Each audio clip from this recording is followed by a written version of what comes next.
మంత్రహీనం క్రియాహీనం భక్తిహీనం గోవింద యత్పూజితం మయా దేవ పరిపూర్ణం తదస్తుతే సర్వం శ్రీకృష్ణ. ఇక్కడ అన్ని విగ్రహాలకి తెగ బొట్లు పెట్టాను. ఎందుకంటే చూసారుగా వెనక ఒక్కడికే బొట్టు పెట్టి ఆ బొట్టు నేను పెట్టుకుంటుంటే ఇప్పటికే నాకు ఎంతో బాధగా అనిపిస్తుంది. అందుకని స్వామి అండి, మా అమ్మ మా నాన్న, మా అమ్మ నాన్నకి మా అమ్మ నాన్న, మా తాత ముత్తాతలకి అమ్మ నాన్న. ఆయనకి ఎలా అలా ఆయన్ని ఎలా మారుస్తాం? ఆయనతో మాట్లాడుతున్నాం కదా, ఆయన వింటున్నాడు కదా, ఆయన చూస్తున్నాడు కదా. ఆయన తీసేసి మళ్ళీ వాటిని కొన్నాళ్ళ తర్వాత మళ్ళీ వెండి విగ్రహాలుగా, ఇవి నేను ఎవరిని అడిగి తీసుకొచ్చింది కాదు. అంగుష్ట మాత్రంగా విగ్రహాల రూపంలో స్వామిని ఆరాధించాలి అంటే పంచాయతన పూజ. పంచాయతనంలో నా దగ్గరికి ఇప్పటికి వచ్చింది, నా పంచాయతనంలో అంటే శైవ సాంప్రదాయం మాకు వెనక ఉంది కాబట్టి నేను తెచ్చింది కాదు, ఏర్పడింది. శివయ్యని తీసుకోవాలనుకున్నాను, నందీశ్వరుడు శివయ్య దగ్గర ఉండవలసింది. అలాగా నాగేంద్ర స్వామి అది మధ్యలో, ఇంకా వేరే కూడా పట్టదు సింహాసనం. ఈ సింహాసనం గణేశుడు మొట్టమొదటిగా, తర్వాత లక్ష్మీనారాయణుడు, ఇంకా ఈ పంచాయతనంలో సూర్యుడు రాలేదు, మా అమ్మ కామాక్షి రాలేదు, అంబిక రాలేదు. జ్యోతి స్వరూపం, మనం ఇచ్చే హారతి సుబ్రహ్మణ్య స్వరూపం.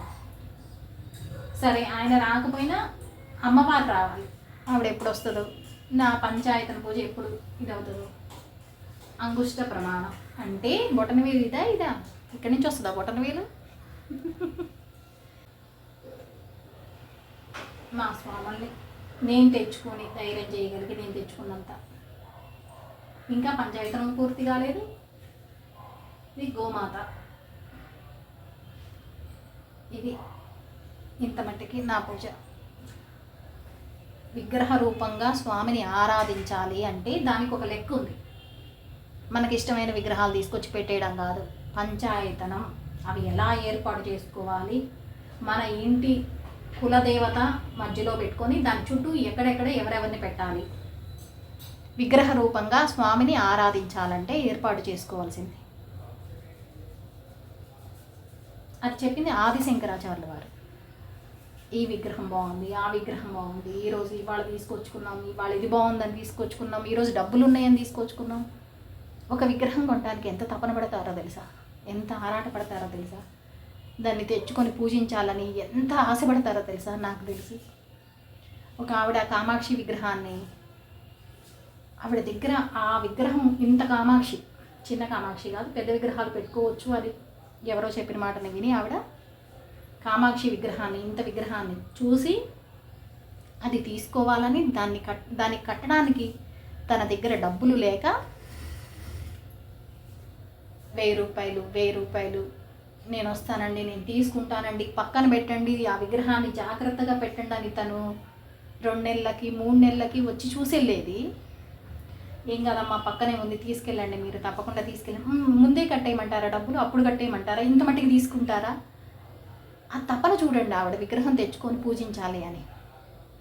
లాస్ట్ రోజు మొత్తం డబ్బులు కట్టి, అది అప్పటికి ఒక 5-6 నెలలు అయిపోయింది ఆ విగ్రహం ఆవిడ తీసుకెళ్ళడానికి, దానికి సంబంధించిన పేమెంట్ మొత్తం తను రెడీ చేసుకోవడానికి 5-6 నెలలకి తను పేమెంట్ రెడీ చేసుకొని ఆ విగ్రహాన్ని తీసుకెళ్ళేటప్పుడు ఆవిడ కళలో సంతోషం. అది నేను ఇస్తూ కూడా అమ్మ జాగ్రత్త అని నేను చెప్పినందుకు మళ్ళీ తిరిగి తను మళ్ళీ అక్కడికి వచ్చి మీరు ఇచ్చిన అమ్మ ఇదిగోండి చూడండి అని ఆవిడని అలంకరించి చూసుకొని పూజ చేసుకొని మళ్ళీ విగ్రహాలు పెట్టుకోండి అని అంటే ఇప్పుడు తను చేయగలుగుతుంది. Next generation చేయగలుగుతా?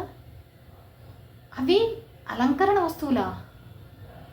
స్వామి విగ్రహాల అలంకరణ వస్తువులు ఏంటండి? స్వామి అలంకారం ఏంటండి? పెట్టుబడి ఏంటండి? టాయ్స్కిను స్వామికి తేడా లేదు. అమ్మో, అది చెప్పే వాళ్ళకి.